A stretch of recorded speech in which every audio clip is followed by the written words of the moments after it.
आप सभी का स्वागत करते हैं भोजपुरी इंटरटेनमेंट के यूट्यूब चैनल पर। आ गए एक बार फिर बहुत ही बवाल और बहुत ही धमाकेदार भैया गाने के भी अपडेट को लेकर।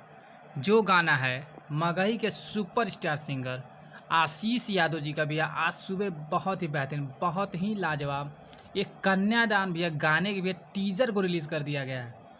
जैसा कि आप सभी लोग स्क्रीन पर देख पा रहे होंगे, जिस मनमोहक और जिस लाजवाब भैया गाने का नाम है आहो पापा कवने नगरिया। ये कन्यादान का बहुत ही मनमोहक और बहुत ही हृदय को भी झकझोर देने वाला ये सॉन्ग होने वाला है। जिस सॉन्ग के भी टीज़र को वेद इंटरटेनमेंट के ऑफिशियल यूट्यूब चैनल पर रिलीज़ कर दिया गया है। अभी तक भी हम मगही स्टार आशीष यादव जी के जितने भी फैंस हैं जिन्होंने इस बेहतरीन और लाजवाब कन्यादान सॉन्ग के भी टीज़र को अभी तक नहीं देखा है, तो जाएं वेद इंटरटेनमेंट के ऑफिशियल यूट्यूब चैनल पर जाकर इस बेहतरीन और लाजवाब सैड सॉन्ग को भैया ढेर सारा प्यार आशीर्वाद दें और टीज़र को भैया ढेर सारा शेयर करें।